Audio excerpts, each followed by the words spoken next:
Okay. Get ready. Get ready, guys. Get ready. Kill him.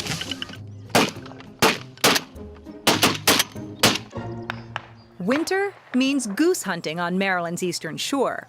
And after nearly an hour of nothing but empty skies, the hunt begins with a bang.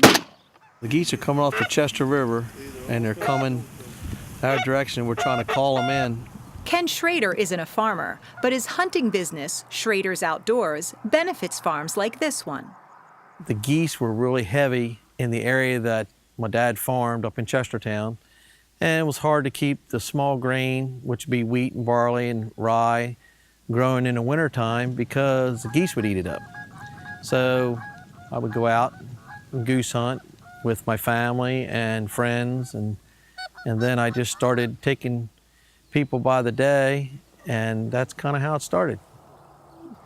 Today, he's hunting with a group of paying customers on a farm owned and operated by his family in Chestertown. This is where I started, what we call the home farm. State regulations allow each hunter to bag up to 2 migratory geese per day, which they do with the help of decoys and goose calls, as well as a couple of trusty bird dogs. And this isn't the only farm that Schrader's Outdoors hunts, not by a long shot. I rent a lot of farms from other farmers and other landowners in 3 counties. That's what a lot of farmers in the area, that's what they do. They rent their farms out for hunting, or their family hunts them, or they rent them out to different clubs. And it keeps the geese in check. You don't want them to get overpopulated. Hunting is an endurance sport with a big emphasis on patience. But when the time comes, you have to be ready to act, even in the middle of an interview. They can get overpopulated and, can get, what's that? Yeah, geese. Yep, geese coming.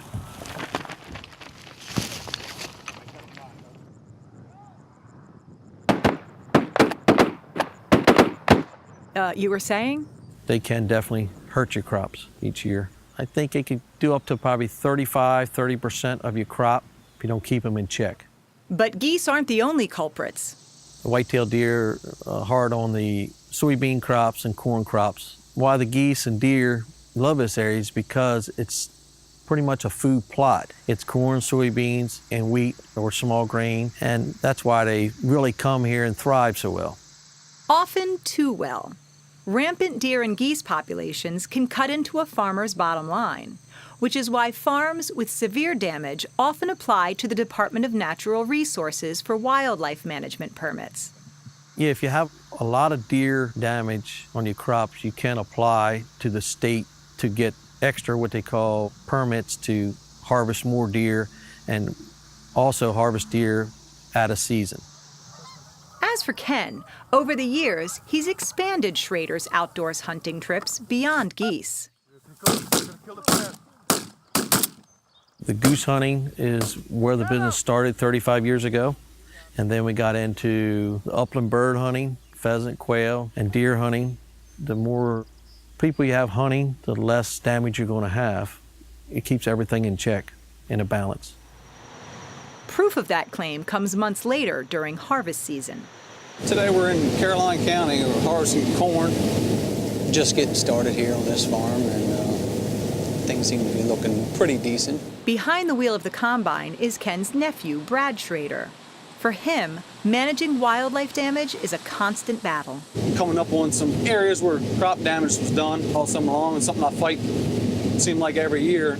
But with an average yield of 136 bushels per acre, this field isn't hitting too far below Brad's target of 150.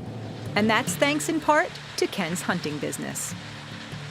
I can't imagine what things would be like if there was no hunting. It would just be overrun with deer.